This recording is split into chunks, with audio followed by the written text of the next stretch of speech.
Okay, let's pray. Okay. Dear Heavenly Father, we give thanks that we can meet via Zoom to study about chronology and all that you've been revealing to us concerning it. And I pray that what we do here tonight is profitable in understanding this aspect of your word and the light that you're bringing forth to us at the end of this here world's history. We give thanks for the great sacrifice of Jesus on the cross for us.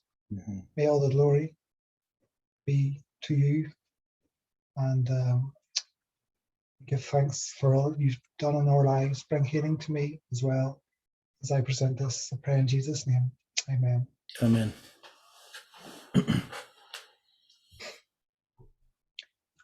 Okay, so working back from history, 721. I think I had shared this. It's maybe a bit messy looking at it initially. Mm-hmm. This is actually, I haven't put 721 in here. So this is just going from 726 BC. So this is like January to December here. And then we have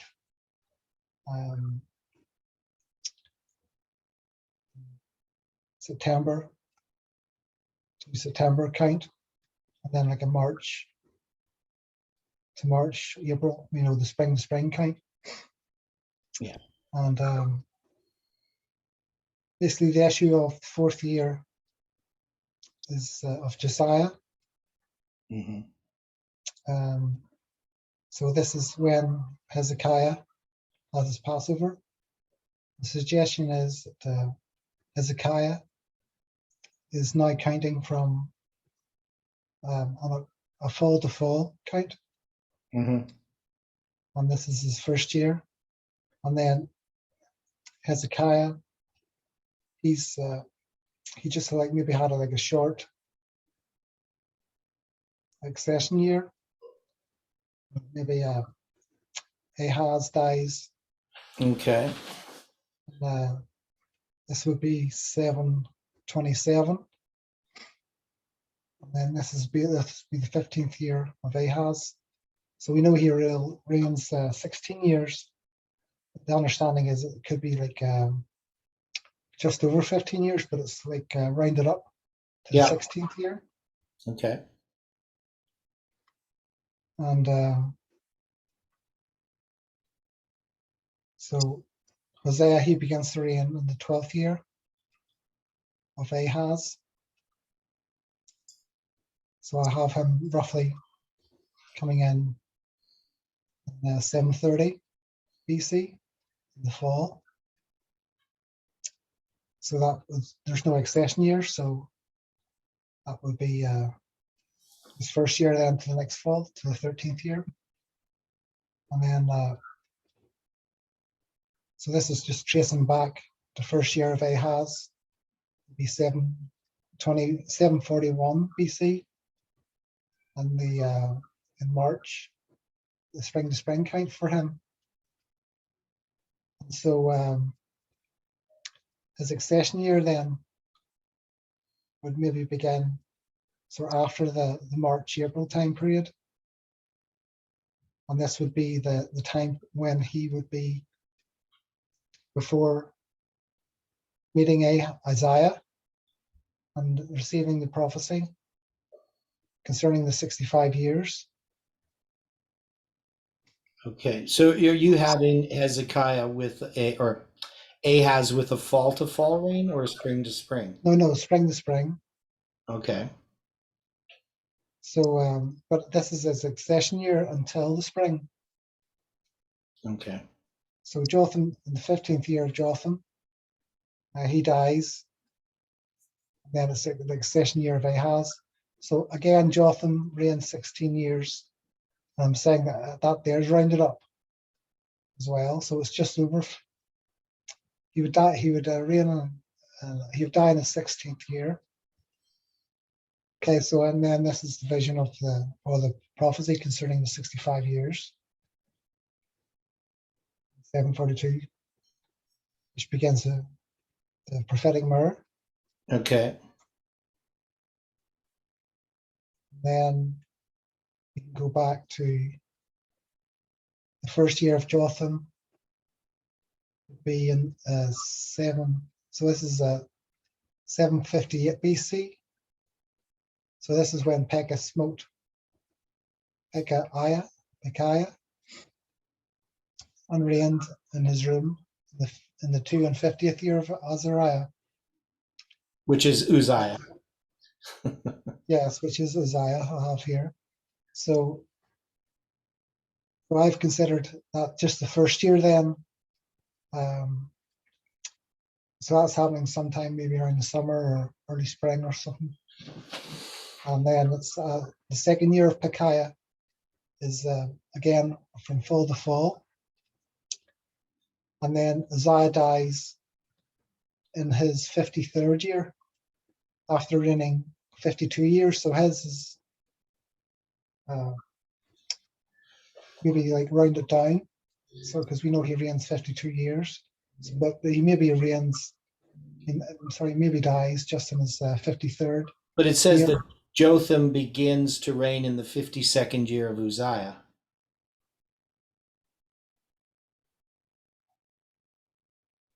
They both begin to Pekah slays Pekahiah, and also Jotham begins to reign in the same year as the 52nd year of Uzziah. That's my understanding.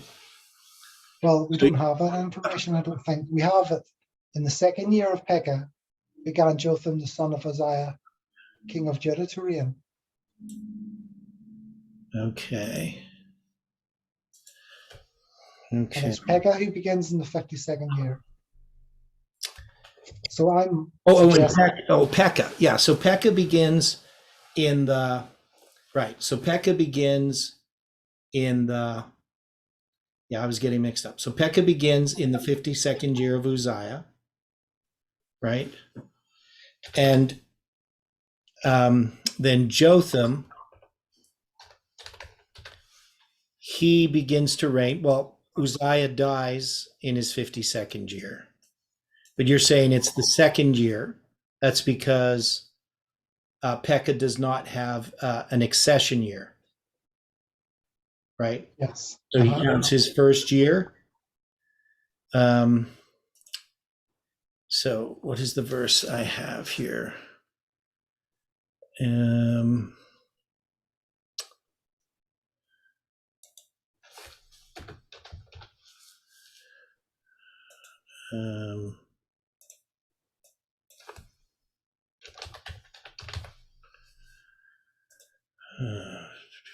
looking. That's not going to work.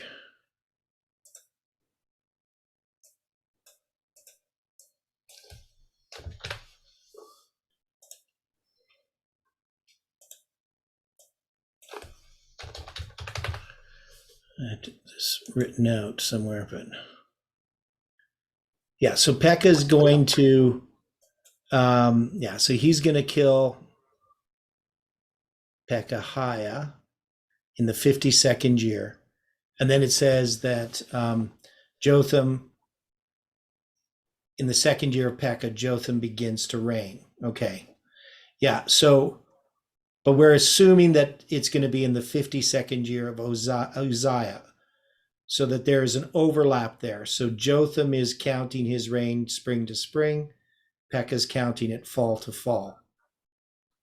And so there's going to be about 6 months difference between, because remember, Jotham is going to have an accession year, but you're going to move this further apart.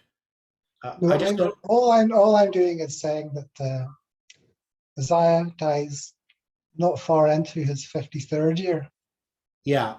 Okay. So he reigns 52 years, but he dies not far into his 53rd year. Yeah, but why not just put the accession of Jotham in the 52nd year of Uzziah? Then you don't have to put that part of the 15th year at the end. I mean, there's no reason I see to do this, because the second year is going to start in the fall of 758. So Uzziah just needs to die sometime between September and April of 758 for Jotham to begin to reign. And then in the spring, his first year is going to begin in the spring of 757. That's all I'm saying. Okay, so that could be a possibility. Yeah, I just don't see the need of doing that. Yeah, so we can just maybe shift it slightly then. Yeah. But then so this would be his first year? Here Yeah, then, that would be his first year. and Yeah. a succession year maybe around here. Yeah. So That's that's how a I have. possibility. Okay. Okay.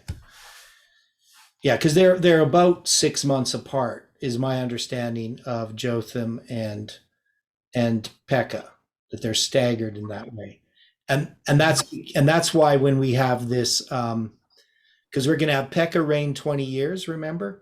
And it's going to be in the 20th year of Jotham, even though he's been dead for 4 years, that we're going to count when Hoshea kills Pekah, right?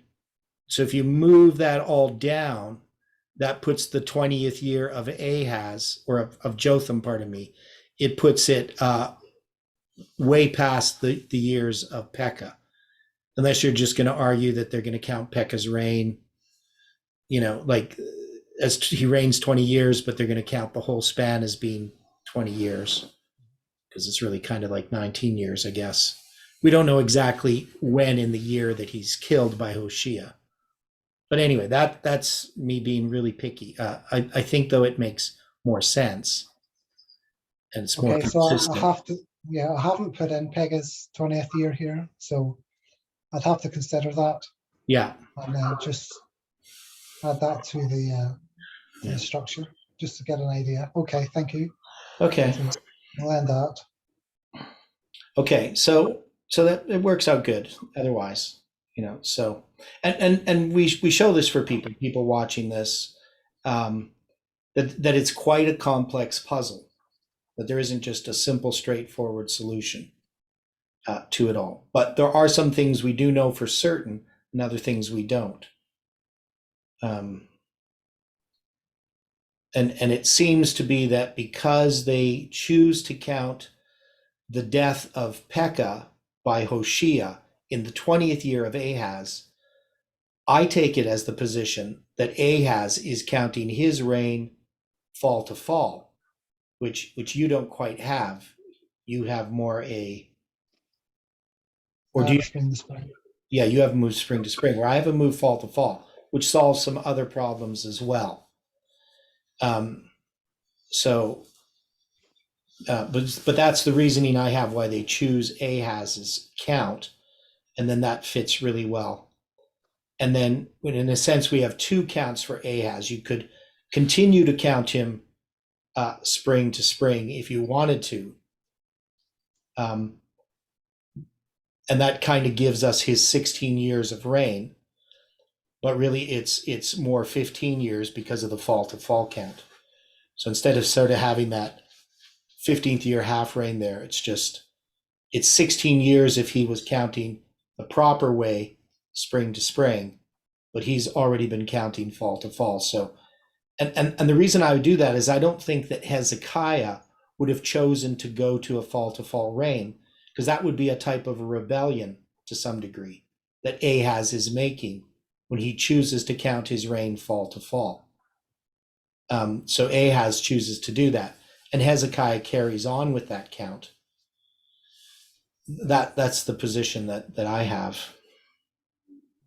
So it's now just before you go over there, we look at Ezekiel's prophecy. I'll just show my chart here. So I'm going to just share my screen, if that's okay.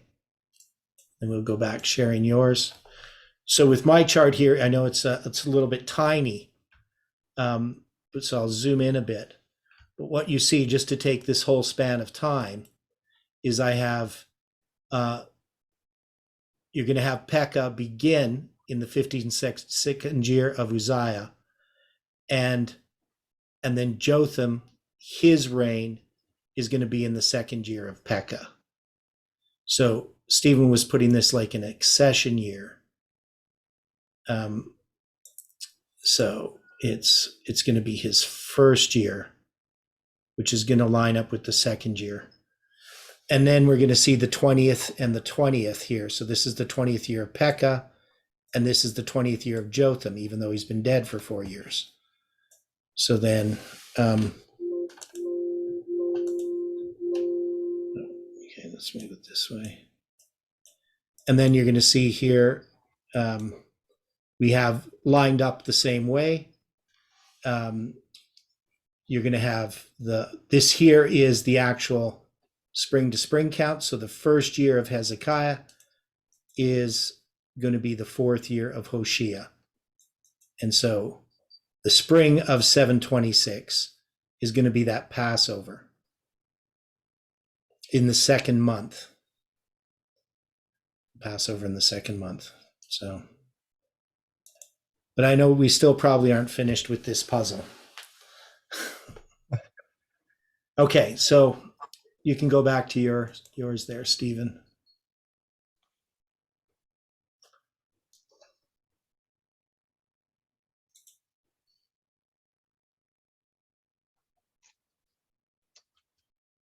Okay, so this is like a critical look at the prophecy that we find in Ezekiel Chapter 4, 4-6. I'll just read it here. It says, "Lie thou also upon thy left side, and lay the iniquity of the house of Israel upon it, according to the number of days that thou shalt lie upon it. Thou shalt bear their iniquity. For I have laid upon thee the years of their iniquity, according to the number of the days, 390 days. So shalt thou bear the iniquity of the house of Israel. And when thou hast accomplished them, lie again on thy right side, and thou shalt bear the iniquity of the house of Judah 40 days, for I have appointed thee a day for a year." So these 390 days, we understand they culminate in the siege of Jerusalem early in the year 587 BC. And the siege then goes on for about a year and a half. But counting back, it'll take us to 977 BC, and the year where Solomon dies, and Rehoboam becomes a king, and then the kingdom is divided. And I just want to note that Usher here, he takes the 390 years and has them culminate in the destruction of Jerusalem. Is that right? Yes. And that, so anytime I've seen anybody connect the 390 to Ezekiel's prophecy in that way, they're gonna have it end with the destruction of Jerusalem. But I'm trying to think exactly how Usher does this. So Usher has 975 for the dividing of the kingdom, and he has the destruction of Jerusalem in 588. So I'm not really sure how he does that. Maybe he doesn't deal with the 390, because, if you take a 975, I should say. So he has 975 for the dividing of the kingdom minus 588. He's going to end up with 387 years. So I don't know if no, you're saying something not right there. Okay, what's that? You're saying like 588 or something there. That's what he has for the destruction of Jerusalem. Right, okay. So, and he has 975 for the dividing of the kingdom. Right, okay. So that's only 387 years. So I'm not sure that Usher even interprets this prophecy. But there are people who use Usher and modify it a bit, and then try to get the 390 to go to the destruction of Jerusalem. So one such is Floyd Nolan Jones. So he has 975, and then he has the destruction of Jerusalem. I'm trying to think how he does it. I think he has 586. And so that gives you 389 years, and he just does it inclusively. So I think that's what Floyd Nolan Jones does. But there aren't many people who connect the 390 to the dividing of the kingdom, and Ezekiel's prophecy is connected to the destruction of Jerusalem or the siege or anything. There's only a few people that I could find that even tried to apply the 390. Most tried to add the 390 to the 40 to get a 430, and then try to apply it in some way.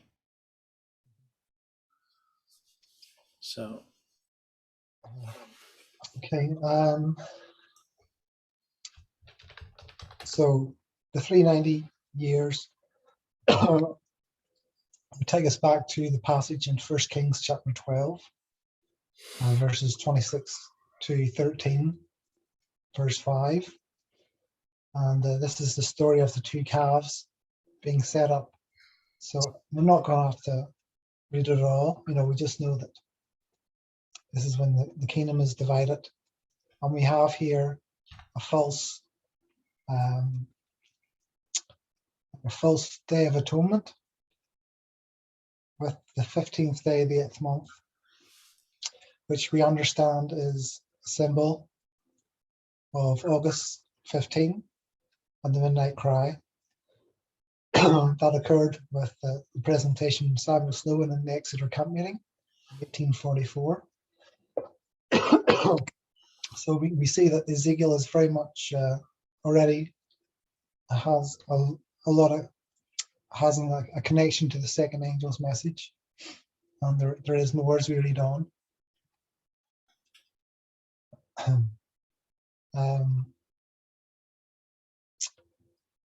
So Ezekiel, he begins, just read this footnote here, just see what I'm saying. So Ezekiel, when referring to the captivity of Jehoiachin, counts fall to fall, as if Jehoiachin is still reigning. Otherwise, his dating is based upon the reign of Zedekiah and the spring-to-spring reign, and both are to be reckoned from 597 BC. And the 30th year of Ezekiel, 1:1, is the 30th year of the Jubilee cycle, beginning in the 18th year of Josiah's reign. So that would be 622 BC. And you also have some Ellen White quotes where she connects the birth of Daniel as well. It could be that year as well, or even the year previously where they find the book of the law. So maybe that could be significant in some way. okay, So just to go back, Stephen, sorry. So I'm just looking in Ussher's Annals of the World. And so he does connect the 390 years and he does it to the 15th day of the 8th month in 975 BC. But he doesn't show what the end is, but it doesn't really make much sense to me that he's going to count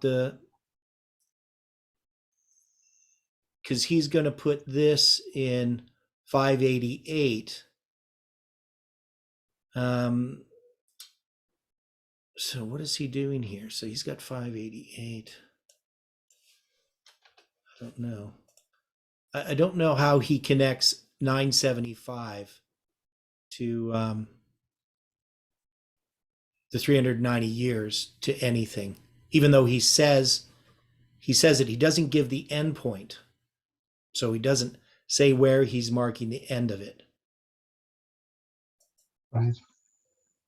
So he just gives the starting point.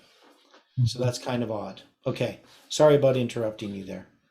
Oh, no, that's good to point that out. Yeah. So we have here a prophecy in the First Kings. So this is 977 BC, the understanding, going back 390 years from the beginning of the siege in 587.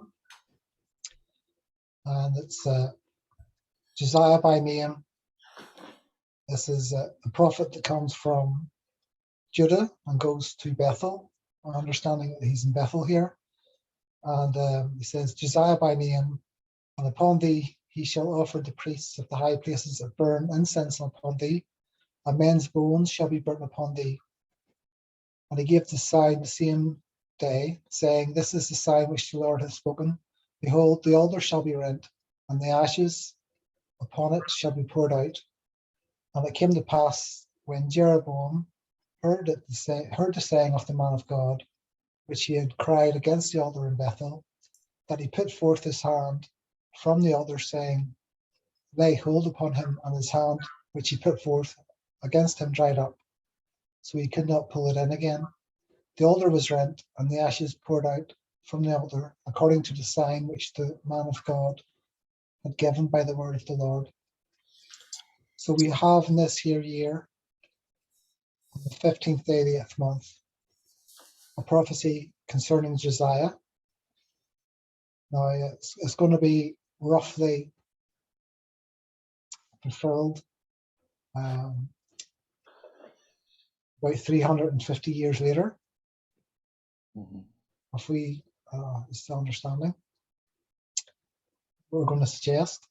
So these events occur in 977 BC, several months after the division of the kingdom earlier in the year.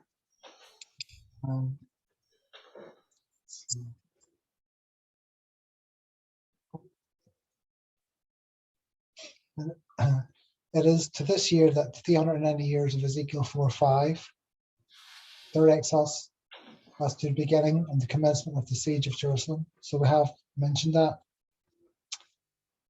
And so I'll have here Ezekiel's, when he begins his book, which is the 5th day of the 4th month. And he begins his book on the 21st of July, 592 BC, in the Julian Calendar.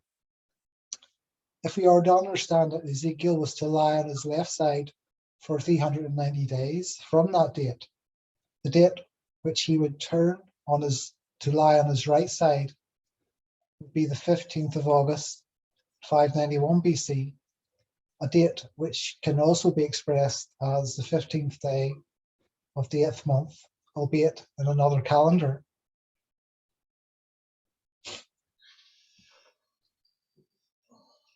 So this is my picture of Ezekiel here. He lies on his left side 390 days. And these here go back to the 15th day of the 8th month in 977 BC. But at the end of these here 390 days takes us to the 15th of August in 591 BC. And he begins on the 21st of July in 592 BC in the Julian calendar, which we understand is midnight. In 1844, it was midway between the first day of the first month and the 10th day of the 7th month. And this is a date that Ellen White specifies in the Great Controversy. And then the 40 days on his right side, in the sense he's looking back at this year date. So that's the sort of the focus. 390 days looking to this year date, turns on his right side. And then he's 40 days looking back, in a sense, to this year date. So that's the suggestion that we get from Ezekiel here. So a question one may ask is, why do 390 years applied to the northern kingdom of Israel when it would be appropriately apply to Judah? The northern kingdom of Israel had come to its end in 721 BC, when the king of Assyria did carry away Israel unto Assyria, and put them in Hala and in Habor by the river of Gozan, and in the city of the Medes. One must therefore reckon that this prophecy is not specifically about how many years the kingdoms of Israel and Judah went on for, but is tying together events 390 years 40 years prior to the siege of Jerusalem. Would that be the way you understand it? Yes. Now, there's some other points here that I have in one of my papers, which addresses this issue. So, because they're going to bear the iniquity, right? And the question has to do with the element of the comparison between the 40 years that Israel is in the wilderness and the 40 years here for Judah, and that there is a similarity. So when we think about this prophecy, we use it as a day for a year, and we tie these two together. So the one is in what's the verse that the other one's in? A day for a year, a day for a year. Numbers 34. Is it 28 or something? Or 34. or sorry, is it 28? Maybe I it's always verse forget. 30. There's supposed to be a way that I remember. 1438. Numbers 1438. 1438. Yeah. Yeah, I think. Yeah, I think that, or 1434. Maybe that's it. Yes. Okay, let me see if that's correct. Yeah. So after the number of the days in which ye search the land, even 40 days, each day for a year, shall ye bear your iniquities, even 40 years, and ye shall know my breach of promise. So the fact that this day for a year is given, and it has to do with the bearing of the iniquities, I mean, we can't ignore this. We can't just say what this bearing of the iniquities, we'd have to understand it. Now, this prophecy is given regarding the 40 years, not before the 40 years commence, but 2 years into the 40 years, correct? Yes, I'd say just over a year and a bit, really. Yeah. But it's kind of just 2 years. Yeah, they often say 38 years, right? So that they're going to then wander in the wilderness. Now, so that means it is a predictive time prophecy that the beginning has already happened. Now, what people will argue is they'll say, well, these 40 days that the spies spied out the land, because that's going to be the basis for the 40 years,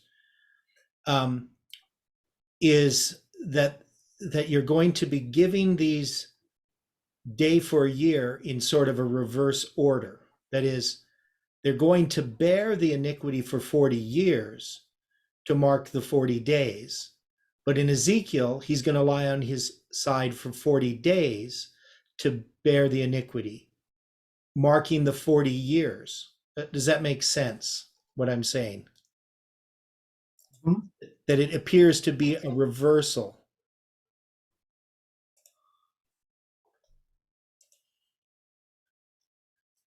Okay, so now the study that I have this in, so I wish I remember which paper it's in, because I'm going to answer this question, and I'd done a good job of it in one of my papers, but I don't remember which paper it is now.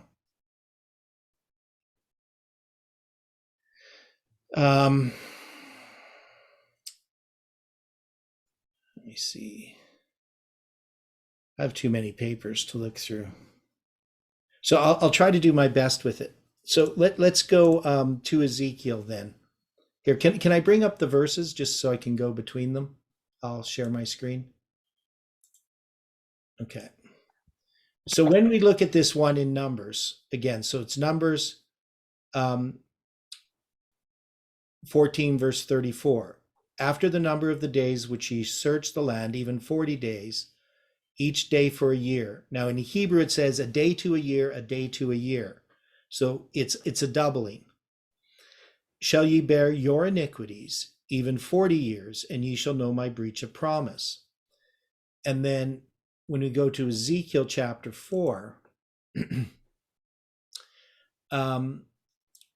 For I have laid upon thee the years of their iniquity, verse 5, according to the number of the days, 390 days, shalt thou bear the iniquity of the house of Israel. And when thou hast accomplished them, lie again on thy right side, and thou shalt bear the iniquity of the house of Judah 40 days. I have appointed thee each day for a year. So the question is, why is this apparently reversed? Why are the days in which you bear the iniquity? And both of them, of course, are pointing to a period that's already in process. That is, they're predicting an end point to something that has already started. Yeah, what's interesting Yeah. is that the prophecy or the day for year scenario that we find in Numbers Yeah. is really about a year and a half in to the 40 years. Okay. And then with Josiah, with the prophecy of Ezekiel, Yeah. it's really like a year and a half to finish it. So you've really got in like 38 and a half years roughly has already taken place. Okay, so it's not a year and a half to finish it. He's 4 years. Oh, sorry, yes. Because he's sorry. Forget it. Yeah, okay. Yeah. But it's going to be a year and a half after the siege begins.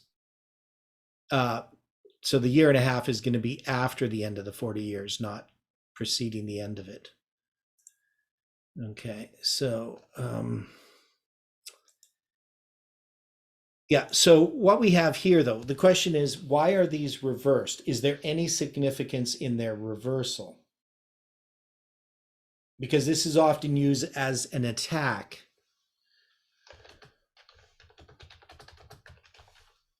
Well, it's like a mirror. Okay, it's a mirror, right? So that means we can connect this 40 years to the 40 years wilderness wandering. That is, they're not separated. They're not unrelated. They have a relationship, but they have a type of inversion that occurs.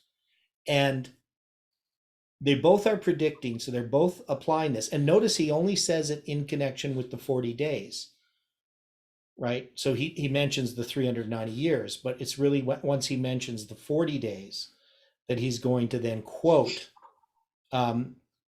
Numbers 14, verse 34, correct?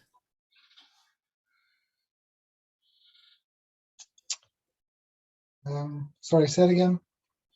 So it's only after he mentions the 40 days and the 40 years that he's going to then quote Numbers 14:34.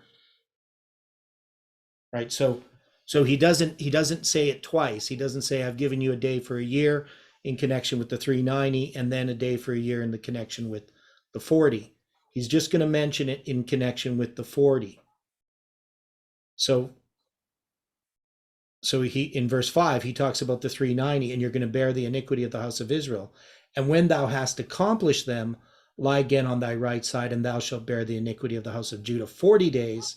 I have appointed thee each day for a year. So he mentions that in connection with the 40 days, but not in connection with the 390. And that's because he's connecting it with the 40 days and the 40 years, the spies and the wandering in the wilderness. Yeah, just doing a wee bit of math there. So it's just I was just seeing how many years between them, because 1532 was the time period when the spies went in the land, and it was 592 then when Ezekiel has this here day for year prophecy. Yeah. So there's like 940 years difference. Yeah. So maybe, I don't know, maybe just came to mind the 9th day of the 4th month connected with that, which is related to the walls being broken when the walls down. come down. Now it's also 4 periods of 235 years. And the 235 is the number of years from the dividing of the kingdom to the captivity of, or to the prophecy of the 65-year prophecy is 235 years. And then 19 years later, which is 235 months, that's when Samaria is, or when Hoshea is taken captive. So I'm just saying the 235 times 4 is 940 years. So it's there's probably some kind of connection with that, but I haven't worked out all the different periods of 235 years.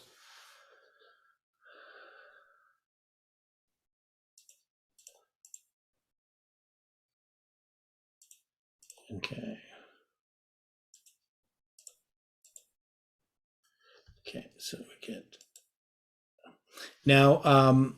I did find my argument here, so I'm going to read this. I'll put it up on the screen, just because it's not something I've really ever presented in this kind of detail. So here's the argument that I'm going to make. So,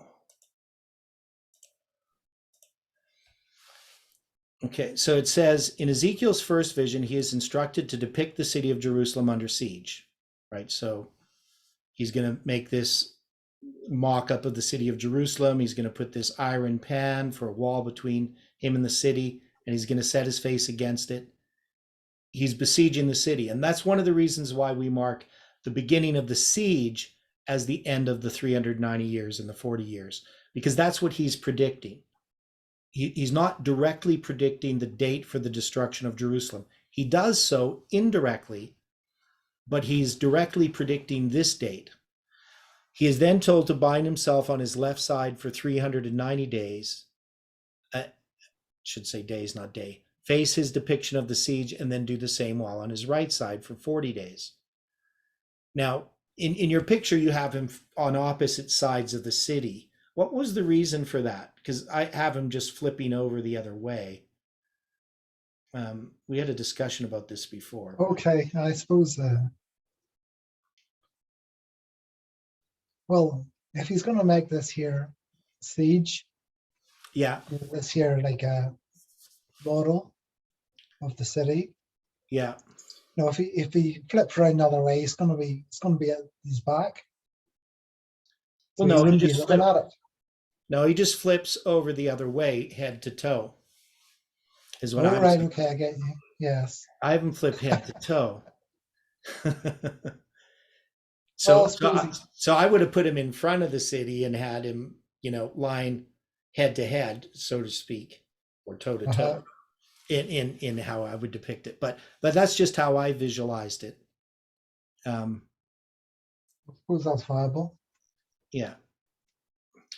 So then he's going to lie on his left side. So all these verses that we were familiar with: lie thou upon thy left side, lay the iniquity of the house of Israel upon it, according to the number of the days that thou shalt lie upon it, thou shalt bear their iniquity. For I have laid upon thee the years of their iniquity, according to the number of the days, 390 days.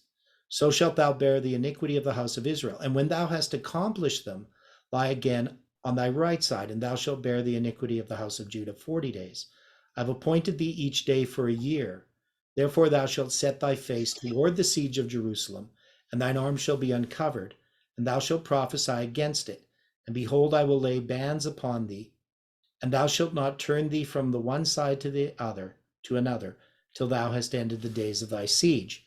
Some people have questioned whether he acted out this prophecy, in that it seems unreasonable for someone to lie on their side for such long periods of time. Since he is also given directions for the food that he is to eat, we are certain that he is lying on his left and right sides, that this lying on his left and right sides occurs while asleep and not while he is awake. The purpose of all this is to be a sign to the house of Israel, and was to be acted out in front of them as a witness and warning of what was to come.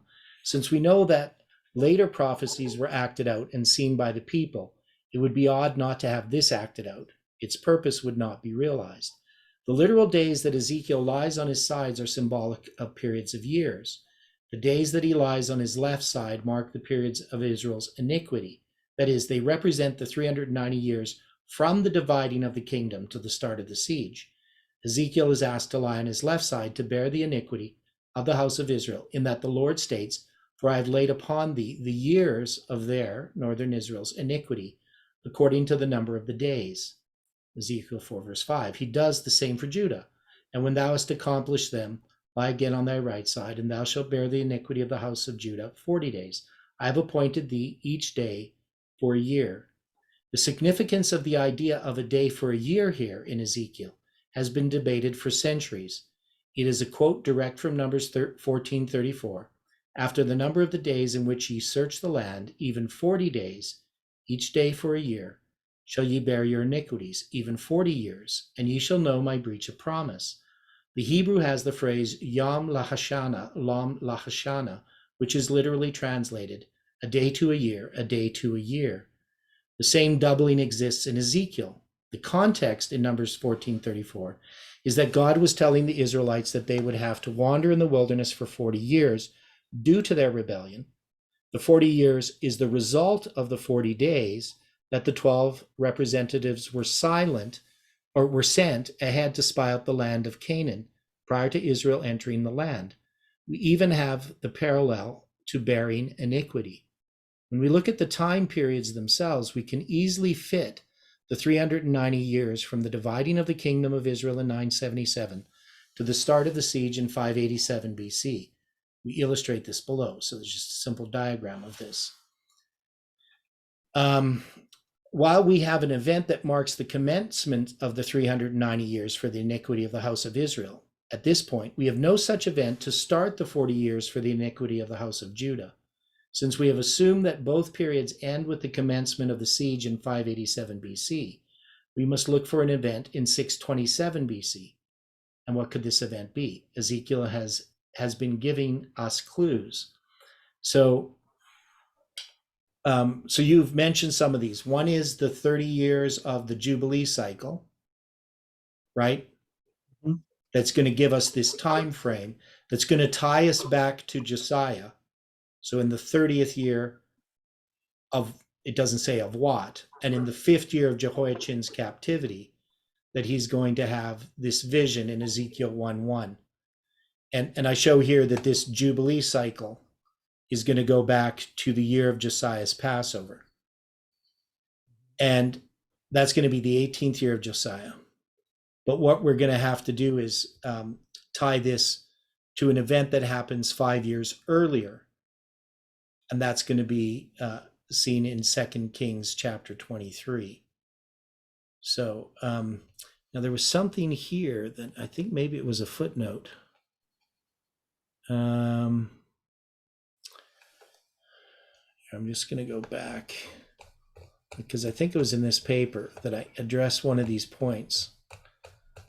So it might be on the next page. No, I don't see it here.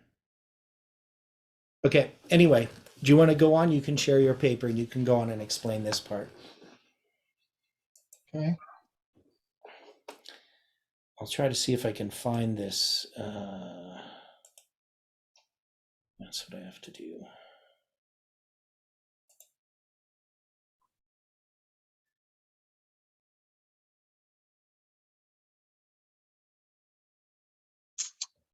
Okay, so I just have here the 40 years. I'll take this back to 627 BC, the siege. Mm-hmm. It takes us to the 13th year of Josiah, when Jeremiah began his prophesying.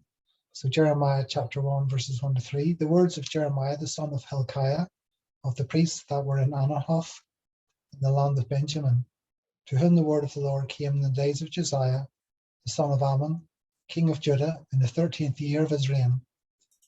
It came also in the days of Jehoiakim, the son of Josiah, king of Judah, unto the end of the 11th year of Zedekiah, the son of Josiah, king of Judah, unto the carrying away of Jerusalem captive in the 5th month.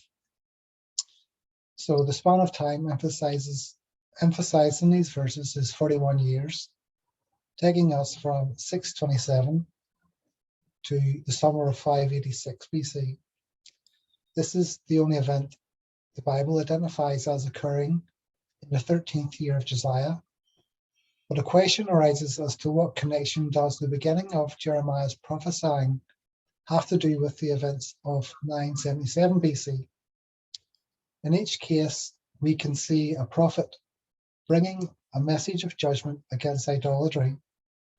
But other than that, there is not a clear, meaningful connection. The Bible does not give us information concerning, the Bible, however, does give us information concerning the 12th year of Josiah that does seem more connected with the events of 977 BC. So we have here 2 Chronicles, chapter 34. Josiah was 8 years old when he began to reign, and he reigned in Jerusalem 130 years. He did that which was right in the sight of the Lord, and walked in the ways of David his father, and declined neither to the right hand nor to the left. For in the 8th year of his reign, while he was yet young, he began to seek after the God of David his father, and in the 12th year he began to purge Judah and Jerusalem from the high places and the groves, and the carved images and the molten images. And they break down the altars of Baalim in his presence, and the images that were on high above them. He cut down, and the groves and the carved images and the molten images he brake in pieces, and made dust of them, and strewed it upon the graves of them that had sacrificed unto them. And he burnt the bones of the priests upon their altars, and cleansed Judah and Jerusalem. And so did he in the cities of Manasseh, Ephraim, Simeon, even unto Naphtali, with their mattocks round about. And when he had broken down the altars and the groves, and had beaten the graven images into powder, and cut down all the idols throughout all the land of Israel, he returned to Jerusalem. So we have this here statement: he burnt the bones of the priests upon their altars. This is in the 12th year, according to the scripture. But it says there, I think I emphasize this later on, but he began to purge Judah and Jerusalem in the 12th year. So the argument then could be that carried on to the 13th year. So here we see that Josiah burnt the bones of the priests upon their altars. This would seem to be a fulfillment of 1 Kings chapter 13, verse 2, where we are told, behold, a child shall be born unto the house of David, Josiah by name, and upon thee shall he offer the priests of the high places that burn incense upon thee, and men's bones shall be burnt upon thee. Okay, so then so that's, for some reason, then you can maybe, it's not explicit that this is happening in the 13th year, but we have sort of very similar language which would seem to tie them events together. Yeah, and in 2 Kings 23:15 there, when it uses that word moreover. So the context of 2 Kings 23 is events that are happening in the 18th year of Josiah, right? So yes, so 6 years after he begins this work. But it puts it there in Chronicles, it puts it in the 12th year of his reign. And so when it says moreover, the altar that was at Bethel, that word moreover in Hebrew, it's talking about these reforms that are happening in 622, but it's going to go back to these events that began in the 12th year of his reign. Correct? That's how you look at it? That's what we're suggesting. Yeah. And because of the word of moreover says, basically we would say, and in addition, he did this earlier, right? So it's just kind of adding this to the list. Yes. Okay. Yeah. Okay. So it looks as if it occurs in the 18th year. And I have that So after he had motioned to have repairs made to the temple, the process of the repairs, the book of the law of the Lord was given by Moses, is found. This leads to a reformation and a further purging of idolatry. So 2 Kings 23 provides a catalogue of these purges. So we have all these things, what he does. We'll not read them all, just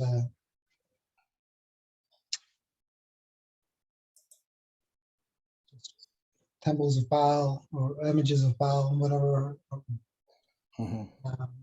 burned them and so forth. So I just have them sort of bullet pointed, breaks down the house of the Sodomites and so forth. So we understand these things generally happen in the 18th year.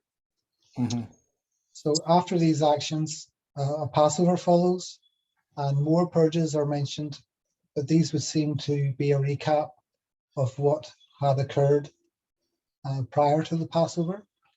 Just have a statement there. Ellen White, she discusses 2 Kings 23, verse 24, and she has that occurring as if it was prior to the Passover. So when you read it in 2 Kings 23, you can think, well, this is happening afterwards, but it's just like a recap.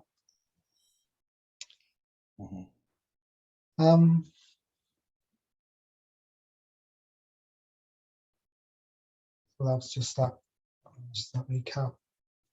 So in reading Prophets and Kings, Ellen White would seem to connect fulfillment of the events of 977 BC at the time of Josiah's reformation in his 18th year. Wouldn't that be 12th year? No. She seems to connect it to his 18th year. So okay. If we read that, Josiah now proposed that those who highest in authority unite with the people in solemnity, a solemnly covenant. Maybe you can read that, just read there. Josiah now proposed that those highest in authority unite with the people in solemnly covenanting before God to cooperate with one another in an effort to institute decided changes. The king stood by a pillar and made a covenant before the Lord to walk after the Lord and keep his commandments and his testimonies and his statutes with all their heart and all their soul, to perform the words of this covenant that were written in this book. The response was more hearty than the king had dared hope for. All the people stood to the covenant. Yeah, just continue.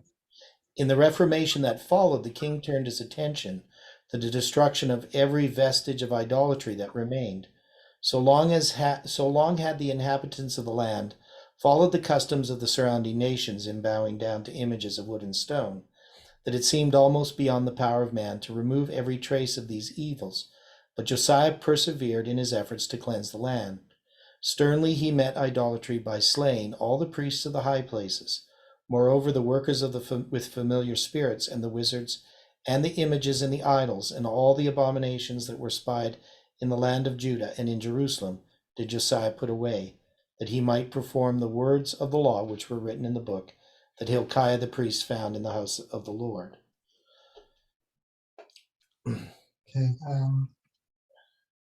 So in the days of rending the kingdom centuries before, when Jeroboam the son of Nebat, in bold defiance of the God whom Israel had served, was endeavoring to turn the hearts of the people away from the services of the temple in Jerusalem to new forms of worship, he had set up an unconsecrated altar at Bethel. During the dedication of this altar, where many in years to come were to be seduced into idolatrous practices, there had suddenly appeared a man of God from Judea, with words of condemnation for the sacrilegious proceedings. He had cried against the altar, declaring, O altar, altar, thus saith the Lord, behold, a child shall be born unto the house of David, Josiah by name, and upon thee shall he offer the priests of the high places that burn incense upon thee, and men's bones shall be burnt upon thee. 1 Kings 13:2. This announcement had been accompanied by a sign that the word spoken was of the Lord. 3 centuries had passed during the Reformation wrought by Josiah. The king himself The king found himself in Bethel, where stood this ancient altar. The prophecy uttered so many years before in the presence of Jeroboam was now to be literally fulfilled. The altar that was at Bethel, and the high place which Jeroboam the son of Nebat, who had made Israel to sin, had made, both the altar and the high place he brake down, and burned the high place, and stamped it small to powder, and burned the grove. And as Josiah turned himself, he spied the sepulchres that were there in the mount, and sent and took the bones out of the sepulchres, and burned them upon the altar, and polluted it, according to the word of the Lord, which the man of God had proclaimed, who proclaimed these words. Then he said, What title is that I see? And the men of the city told him, It is the sepulchre of the man of God, which came from Judah, and proclaimed these things that thou hast done against the altar of Bethel. And he said, Let him alone, let no man move his bones. So they let his bones alone, with the bones of the prophet that came out of Samaria. 2 Kings 23:15-18 is referenced. Okay, so Elamite in Prophets and Kings here, he's talking about the providing of the book of the law by Hilkiah, and then she goes to the days of the rending of the kingdom, centuries before, and she talks about this here, the events there at Bethel. So, and then she says 3 centuries had passed, so that would be our understanding that that's more accurately about 350 years. Yeah. And then she says, during the Reformation wrought by Josiah, the king found himself in Bethel. So the context of the Reformation here is that you're connecting it to the reading of the Reformation that followed. So you could do that, yes. So that's I'm just saying that's the general context of what. So that would be certainly the logical thing there. So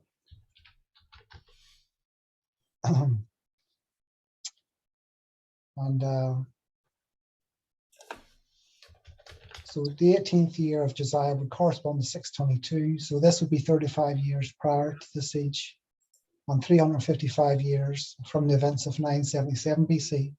Therefore, would not align with Ezekiel 4:4-6.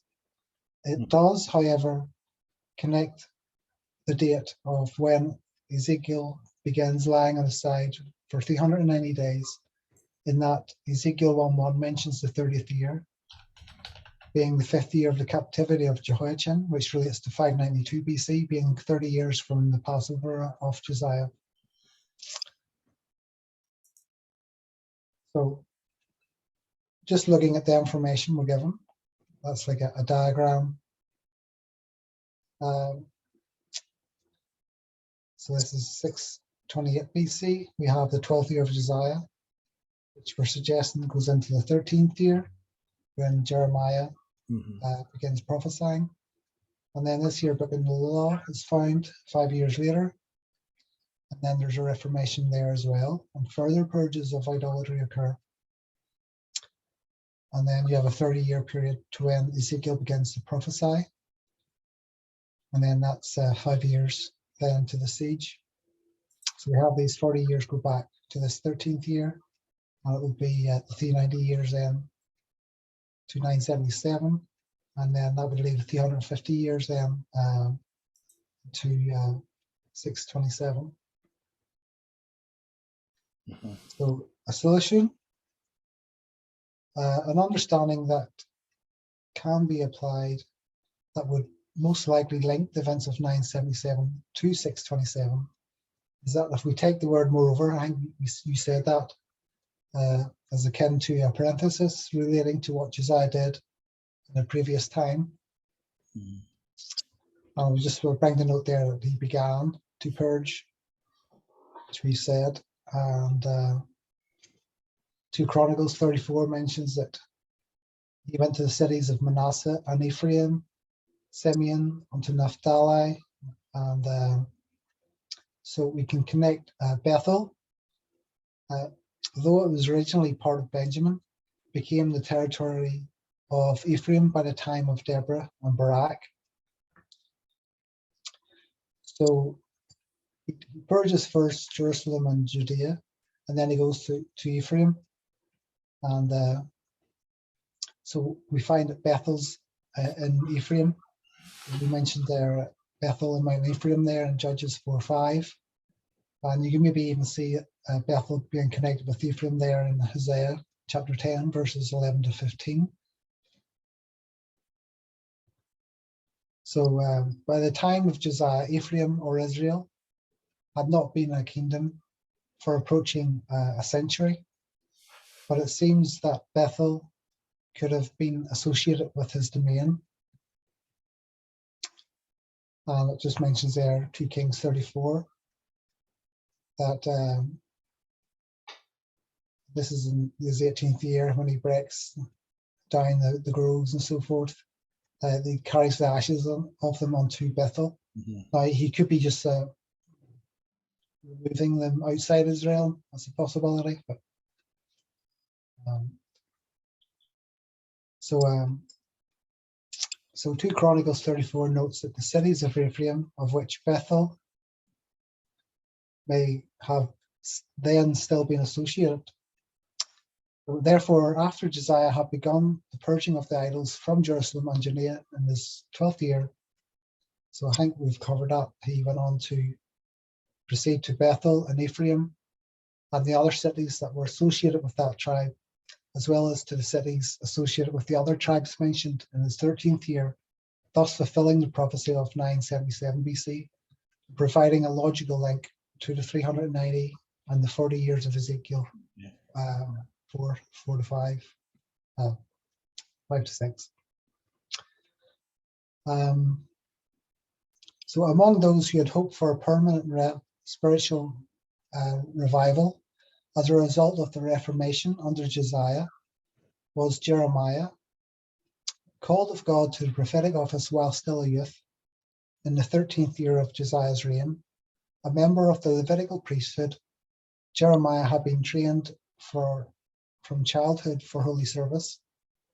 So in this passage we see Josiah's reforms mentioned alongside Josiah's 13th year and Jeremiah's call as a prophet. The wording, though general, allows the prospect that as a godly youth, Jeremiah witnessed the reforms associated with the purges of idolatry that began in Josiah's 12th year and had hoped that they would have had an enduring aspect. So just like the potential support there for that 13th year of the purges continuing. And so I have here the 390 and the 40 year. Now one other thing, Stephen. So when we look at Ezekiel chapter 4, 5, and 6, there's all kinds of references to Leviticus 26, especially in chapter 5 and 6, which is a continuation of that. Can we connect that this period of time in this prophecy is in some ways connected with the 2520? Well, I have a wee footnote here. Okay. That suggests that. Okay. So in considering the spans brought to view in the prophecy, that is 350 years that end in 627 BC, the 40 years that begin there, if we were to include the span of 1.5 years from the siege until the destruction of Jerusalem, as well as the previous 120 years of the kings of the United Kingdom and the dispensing with the zeros, and multiply these numbers, we get 2520. Okay. So we have 12. So that would be like 120 years for Saul, David, and Solomon. The 35 connected to 350 years to 627, and then 4 for the 40 years, and then 1.5 for the time period of the siege. So you just multiply them together and you get 2520. Okay.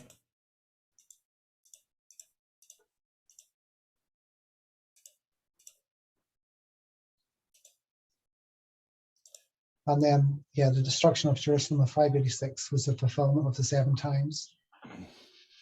and identifies a period of 70 years from the destruction of the temple in that year until the construction of the second temple in 516, or under Darius's decree in 516.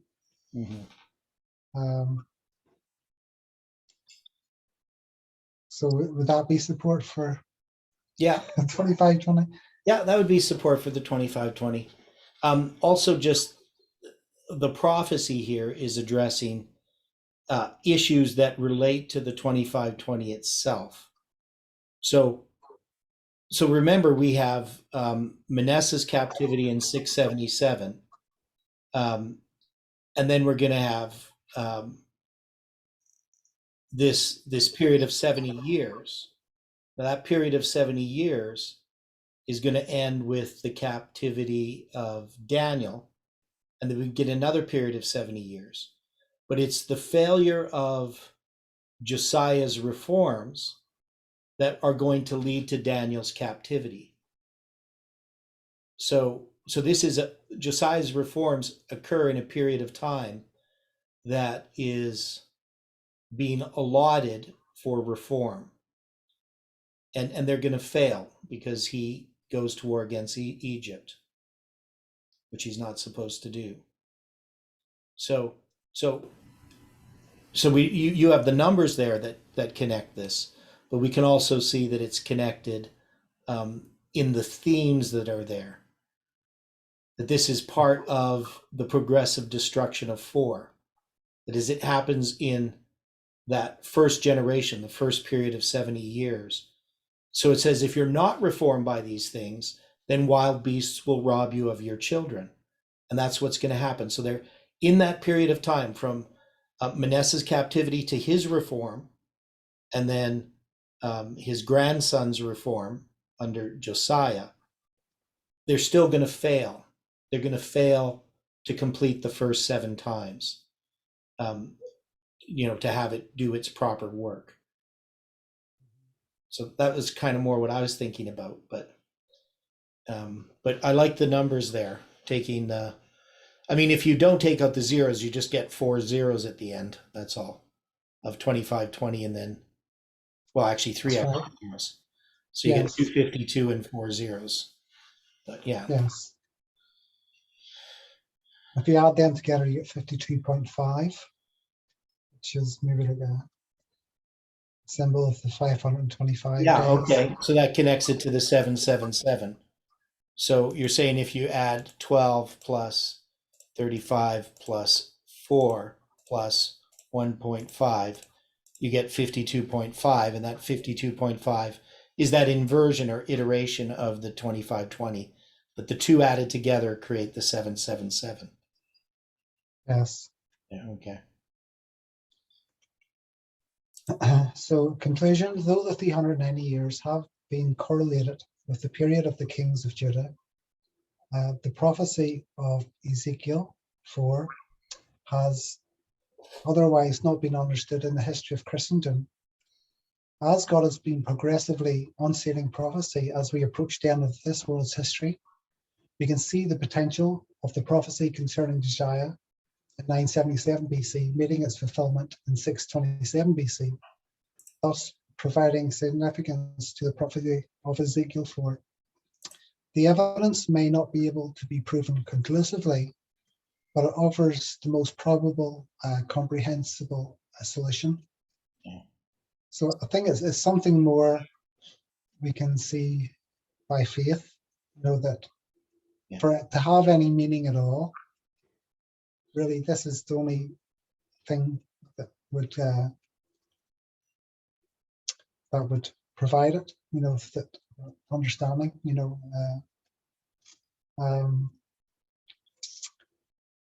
and if it was discernible prior to that, that I think this is something that God's just unsealing as we approach the end of this world's history.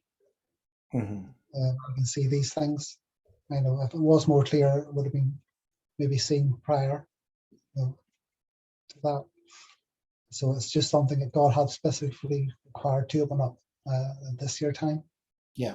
Now, a couple of other things here, just before you go into something else. Just when we deal with this period of time, and we have the prophecy given in the 15th day of the 8th month in 597. Now we of course know that the kingdom is divided prior to that, right? I mean, it's probably going to be in the spring that we're going to have this battle between northern and southern Israel, that or that decision that's being made, that they're going to make Jeroboam the king of northern Israel, because you're going to have Solomon die maybe in December or something of 598, and then Rehoboam becomes king as the son of Solomon. And then there's going to be this conflict that goes on. And then we know that by the fall, he's already has these golden calves built in Bethel and Dan, and that he's going to then worship on the altar. And it appears that this is kind of like the inauguration of, so that he's sort of planning for this event, this 15th day of the 8th month. And he's a king acting as a priest. So there's some symbolism in there as well. But, if you count from there, and you're going to count to the siege, well, you're really going to have about 39 years and a few months for the 390 years, right? Because you're going to be looking at something way in the fall of, like November 22nd, particularly, specifically, in 597, and something happening in January, the beginning of January in 587. And so some people could argue, because we're looking at this critically, they could argue, well, that's 39 years and whatever it's going to be like a couple of months maybe, because it's, the 10th day of the 10th month that the siege begins. So it's about 2 months later, less than 2 months later, that you're going to have it. So it's just 2 months over 39 years. And they'll say, well, or 390 years, pardon me. So it's gonna be, 389. Yeah, I'm thinking 40 years. So 389. So it doesn't really line up. 389 years, and it says 390. And then you also have the 40 years.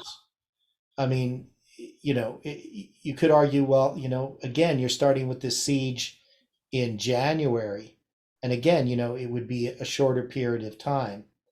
Now, you could, of course, count from the 12th year instead of the 13th year. And, the thing is, it's not a precise day-to-day prophecy.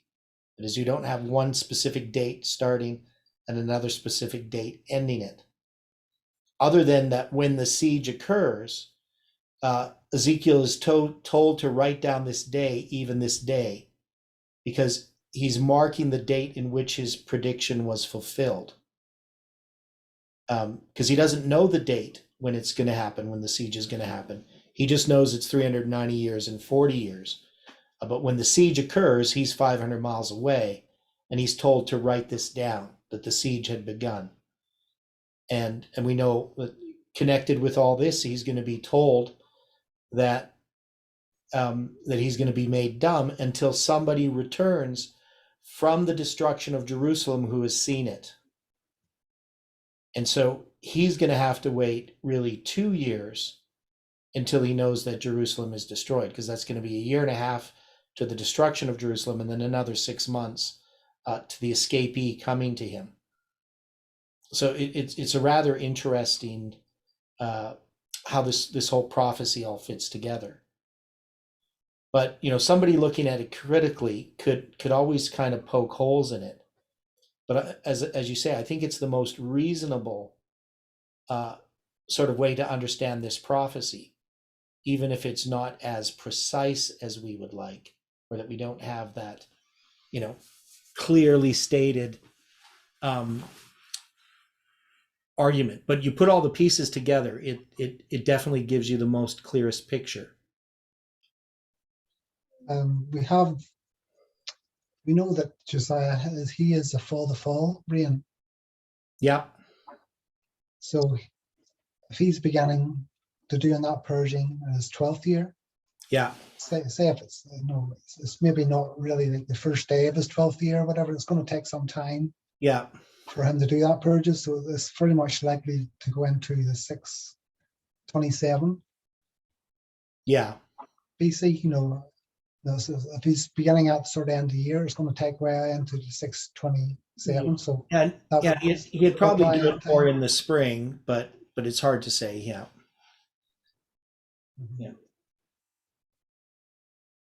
So even just having it in his 12th year then would Can connect bring in it in there. Yeah. Yeah, I to know. the 350 years. Hmm. So this is just like a timeline that we have of Josiah. And dies aged 39 at Megiddo. So I just have a suggestion here, like the Battle of Megiddo in 609 BC is a type of the end of the world, namely the Battle of Armageddon of Revelation 16:16, as is the siege and destruction of Jerusalem by Babylon, beginning after 390 years of the reigns of Judah's kings. So with Josiah being aged 39, that battle being a tenth of the 390 years, it could be a further hint that Josiah relates to the prophecy of Ezekiel 4:4-6. Mm-hmm. And I don't mention it, but we also have the 391 years and 0.5 months of a month of Josiah Lich. Yeah. So it's just like there's just another logical connection that this year, 390 years, ties in with Josiah. Yeah. And then, of course, we have Ezekiel, the 10th day of the 5th month, and how that all ties together. And the 666 years of Jehoiachin's captivity, ending with the destruction of Jerusalem in 70 AD. So there's lots of different tie-ins, right? Mm-hmm. Not that Josiah's captive for 666 years, it's only 36, but it connects to that period. So if we counted the years of his captivity, it would end in 70 AD as 666. So there's all different sorts of tie-ins and different details. Now, for me personally, part of it had to do with the chronology that was being worked out of the kings of Judah and Israel. And so this was to me a confirmation that we had worked out this chronology correctly. Because part of the problem, like even as I read in Usher, he has 390 years for the iniquity of the house of Israel beginning in 975, but he doesn't explain how it's ended, because he doesn't have the correct chronology. If he would have had 977, if he would have had our chronology, he might have actually connected this. But the problem that everyone had is they didn't have anything to connect it to, so they didn't really know why it ends. And he's shortening the reign of the kings of the divided kingdom. So he runs into lots of other problems then, try to align the years of kings as well. He's got a shorter time period to try to fit them all in. Yeah, I know. And there's a reason why he chooses those dates. A lot of this has to do with his theory regarding 4004 BC, because he has to have the spring or the fall equinox occur on a Sunday, because he believes that the world's going to begin with the fall equinox on the first day of the week. And that's going to begin this calendar that he believes it's a calendar that goes from fall equinox to fall equinox, and that we don't get the Babylonian calendar until the captivity. So he has some theories that he's trying to work out, and so he fudges things a little bit to work out his different theories, just like many people do when they're doing chronology. I checked out for 46 BC, 4046, and it wouldn't work for first day of the 7th month, whatever, being a Sunday. So, but you wouldn't sort of say that mattered? In 4046 BC? No, Yes. well, because I don't know what the date, what they're starting it on. I don't know. The Bible doesn't give us the calendar that the world is created on, right? Yes. Just created. So I'm not giving any specific date, like the first day of the first month or the first day of the seventh month, that the world is created on. It could be, all I know is it's created on the first day of the week in 4046 BC. Yes. Okay, so that will finish us off today. Okay. So, well, thanks a lot. And let's close with prayer. Okay. Okay. Dear Father in heaven, we are so thankful, Lord, for the Sabbath and for the time that we had to study these things. We're thankful for the light that's been given this message. We just pray that we can continue to look into these things, that you can correct any errors we may have in our understanding. And we pray this in Jesus' name. Amen.